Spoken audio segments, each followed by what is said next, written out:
Guys, मेरा नाम है टिंकू। आप देख रहे हैं यूट्यूब चैनल टीके टीच। दोस्तों, हमारे यूट्यूब चैनल में आपका स्वागत है।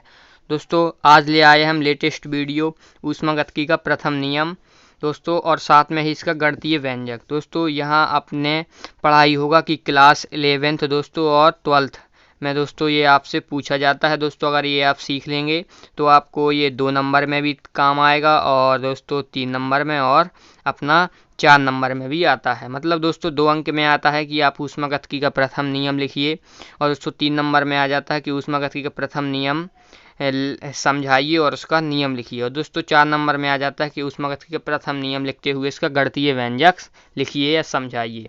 दोस्तों, ये इसमें आपको सब बातें बताई जाएंगी, और दोस्तों बिना स्किप करे आपको इसको वीडियो देखना है, नहीं तो आपको समझ में नहीं आएगी, और दोस्तों आपको समझाने की फुल कोशिश की जाएगी। दोस्तों, आपको सबसे पहले क्या याद रखना है कि मेयर तथा हेल्महोल्ट्ज ने ऊष्मागतिकी का प्रथम नियम प्रतिपादन किया, और दोस्तों 1840 सन में प्रतिपादन किया था मेयर तथा हेल्महोल्ट्ज ने।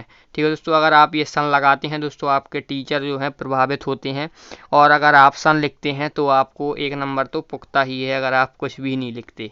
दोस्तों, फिर आपको नियम पढ़ना है कि ऊष्मा को ना ही उत्पन्न किया जा सकता है और ना ही नष्ट किया जा सकता है, इसे दोस्तों केवल एक रूप से दूसरे रूप में परिवर्तित किया जा सकता है। दोस्तों, ये बात आप समझें एग्जाम्पल के रूप में। दोस्तों, जैसे हमने अपने मन से एक उदाहरण बनाए हैं आपको समझाने के लिए। दोस्तों, यह ब्रह्मांड की कुल ऊर्जा स्थिर होती है। दोस्तों, अपनी जो ऊर्जा होती है ब्रह्मांड की, दोस्तों अपन इसे ना ही नष्ट कर सकते हैं और ना ही दोस्तों अपन उत्पन्न कर सकते हैं। दोस्तों, ये अपन ऊर्जा होती है, अपन एक रूप से दूसरे रूप में परिवर्तित कर सकते हैं। जैसे दोस्तों अपन कई चीज़ें करते हैं। दोस्तों, अपन सौर कुकर में देख लें आप, ऊर्जा का अपन कर लेते हैं परिवर्तित। दोस्तों, अपन ऊर्जा को सौर ऊर्जा के कुकर में चावल दाल अपन पका लेते हैं। दोस्तों, इस रूप से अपन ऊर्जा का प्रयोग कर सकते हैं।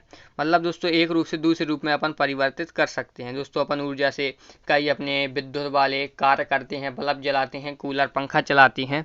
दोस्तों, इसी प्रकार से दूसरा है, जब हम कूलर ठीक है दोस्तों, जब हम कूलर या पंखा चलाते हैं तो विद्युत ऊर्जा यांत्रिक ऊर्जा में परिवर्तित या रूपांतरण हो जाती है। दोस्तों, वो किस प्रकार से होगी? अगर जब कोई दोस्तों आपका फैन चल रहा हो दोस्तों, वो तो अपना कार्य कर ही रहा है, ठीक है दोस्तों, तो वो जो अपन ने विद्युत विद्युत ऊर्जा है दोस्तों अपन ने दी थी पंखे में, वो दोस्तों परिवर्तित यांत्रिक ऊर्जा में हो जाती है। इसलिए दोस्तों अपन एक रूप से दूसरे रूप में से परिवर्तित किया जाता है। दोस्तों, इसे अपन ना ही नष्ट कर सकते हैं ना ही उत्पन्न कर सकते हैं, क्योंकि दोस्तों अपन विद्युत होती है जो, अपन इसे ना ही नष्ट कर सकते हैं ना ही उत्पन्न कर सकते हैं। दोस्तों, ये अपना इसलिए अपन ने ये उदाहरण लिया है। दोस्तों, अब देखें आप गणितीय इसका व्यंजक। दोस्तों, आपको सबसे पहले क्या करना है इसमें, माना कि किसी तंत्र। अब दोस्तों आपको पता होना चाहिए कि तंत्र है क्या चीज़। दोस्तों, आपको तंत्र बताया जाएगा, इसमें तंत्र है क्या। दोस्तों, यहाँ आप देख सकते हैं तंत्र अपन ने परिभाषा ली है दोस्तों आपको समझाने के लिए। दोस्तों, विश्व का कोई भी विलगित ठीक है दोस्तों, विश्व का कोई भी विलगित पदार्थ होता है जो, और वास्तविक अंश जिसे ऊष्मागतिकी के अध्ययन के लिए चुना जाए। ठीक है दोस्तों, जो अपन ऊष्मागतिकी के अध्ययन के लिए चुना जाए, जैसे दोस्तों आप यहाँ तंत्र या निकाय कहलाता है। जैसे दोस्तों अपन उदाहरण लें, जैसे ये जल हो जाएगा दोस्तों, अपन ये ऊष्मागतिकी के लिए अध्ययन कर सकते हैं। चाय का प्याला हो जाएगा दोस्तों आपका, और बर्फ आदि निकाय हो सकते हैं। दोस्तों, बढ़ते हैं वीडियो की ओर। अब दोस्तों आपने तंत्र तो समझ ही लिया होगा। दोस्तों, आप देखें, माना कि किसी तंत्र की आंतरिक ऊर्जा। अब दोस्तों आपकी किसी बुक में आंतरिक ऊर्जा को यू से प्रदर्शित किया हुआ, ठीक है दोस्तों, यू से किया हुआ तो कोई बात नहीं दोस्तों, आपकी आंतरिक ऊर्जा अपन ई से भी प्रदर्शित कर सकते हैं और यू से भी। आपको घबराना नहीं है।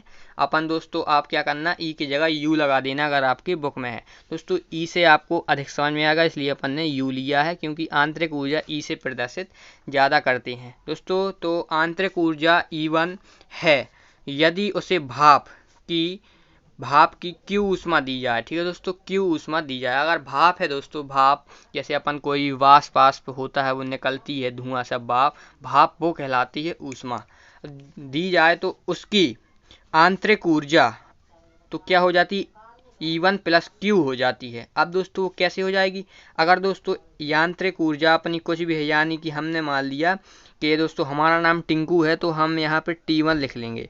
अब दोस्तों हम इसमें आपको क्या करेंगे कि हमने जोड़ डाला कि तुम कल इतना कार्य और करोगे, तो कल कितना कार्य करोगे। दोस्तों, हमने W कार्य किया, तो दोस्तों यहाँ प्लस अपना W हो जाएगा।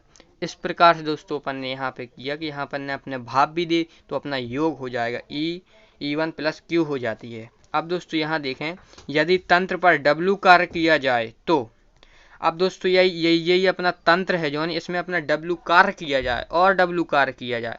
अब दोस्तों तंत्र पर किया जाए, अपन तंत्र पर कार्य कर रहे हैं, अपन कर रहे हैं दोस्तों, मतलब अपन व्यक्ति कर रहा है तंत्र पर कार्य। दोस्तों आपने एक बात और समझा दूं मैं आपको, ये जो तंत्र का W कार्य होता है वो आपको क्लियर समझाता हूँ। दोस्तों जो अपना वो होता है कार्य वाला, वो आपको समझाने की कोशिश करते हैं।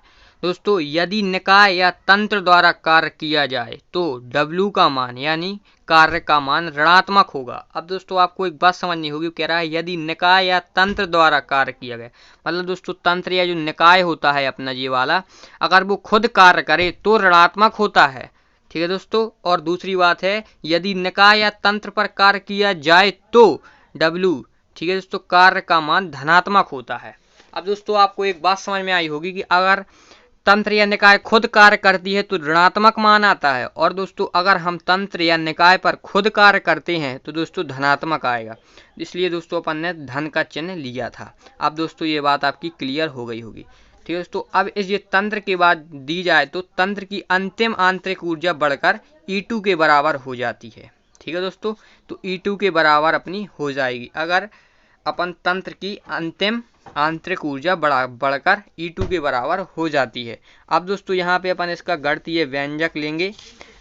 दोस्तों इसका गणितीय व्यंजक हो जाएगा E2 बराबर E1 plus Q plus W। अब दोस्तों E2 के बराबर है ही है दोस्तों, ये अपना पूरा ये इसके बराबर है, तो दोस्तों अपन ने ये लिख लिया, ठीक है दोस्तों। अब इसके बाद आपको क्या करना है, E2 रहने दे यहीं पे और E1 आपको पक्षांतर कर लेना है, ठीक है दोस्तों। यहाँ पे अपन लिख लेंगे पक्षांतर करने पर, ठीक है दोस्तों। यहाँ अपन ने E1 को पक्षांतर कर लिया, प्लस का है माइनस का आ गया, और Q प्लस W अपना जहीं का तहीं रहेगा। अब दोस्तों आपने यहाँ पढ़ा होगा कि डेल ई क्यों आ गया। दोस्तों ये तो आप देख ही रहे होंगे कि मैंने कोष्टक में लिख दिया आपको समझाने के कि E2 माइनस E1 बराबर डेल ई। तो दोस्तों आपने पढ़ा होगा फिजिक्स में, ये होता है दोस्तों वेग, जैसे दोस्तों V2 माइनस V1 रहता है, तो दोस्तों आपने पढ़ा होगा डेल V। और दोस्तों आपने पढ़ा होगा कि जैसे दोस्तों E2 माइनस U1 बराबर डेल U दोस्तों, और आपने पढ़ा होगा P2 माइनस P1 बराबर, ठीक है दोस्तों, डेल P। इस प्रकार से दोस्तों अपना वेग के अनुसार हो जाता है डेल E, ठीक है दोस्तों। तो यहाँ पर ने डेल E बराबर Q प्लस W लगा दिया।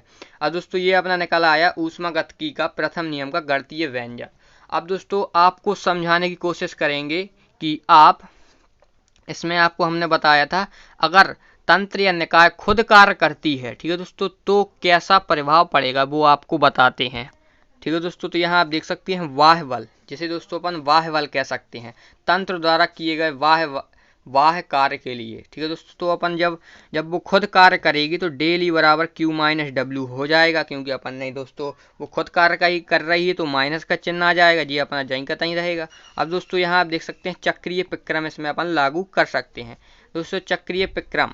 अब दोस्तों आपको समझने की कोशिश करना है कि चक्रीय प्रक्रम क्या कहलाता है। दोस्तों यहाँ देख सकते हैं ऐसा प्रक्रम जिसमें अंतिम अवस्था एवं प्रारंभिक अवस्थाएं एक होती हैं, अर्थात जैसे दोस्तों अपनी अंतिम है E1, वो अंतिम है E2 और प्रारंभिक है E1। दोस्तों ये दोस्तों अपनी क्या हो जाएंगी, बराबर हो जाएंगी, ठीक है दोस्तों। ये अपनी E2 बराबर E1 बराबर हो जाएंगे, क्योंकि दोस्तों कह रहा है अंतिम और प्रारंभिक अवस्थाएं बराबर होती हैं, ठीक है दोस्तों, एक होती हैं या बराबर होती हैं। अर्थात दोस्तों अपन ने U लेके चले थे तो U2 बराबर U1। अब दोस्तों ये एक और इसमें कंडीशन होती है कि डेल U बराबर 0 अपन प्रदर्शित करते हैं चक्रीय प्रक्रम में। दोस्तों अपन ने यहाँ पे वही लागू कर दिया है, यहाँ पे आप देख सकते हैं डेल E। तो दोस्तों अपन ने ये जहीं का तहीं उतारा है, देख सकते हैं डेल E बराबर Q माइनस W है दोस्तों। तो डेल E बराबर आपको क्या रख देना है, 0 रख देना है। तो अपन ने 0 रखा, W Q माइनस W, और पक्षांतर कर देंगे Q बराबर W आ जाएगा, पक्षांतर करने पे अपन लिख देंगे। दोस्तों अगर आपको हमारी वीडियो पसंद आई हो तो दोस्तों चैनल को सब्सक्राइब करना ना भूलें और बेल आइकन दबा लें, इस सेवा की जब भी हम अपनी नेक्स्ट वीडियो डालेंगे तो आपको जो डेस्कटॉप है आपके सबसे पहले नोटिफिकेशन आ जाएगा। दोस्तों बढ़ते हैं नेक्स्ट वीडियो में, जब तक के लिए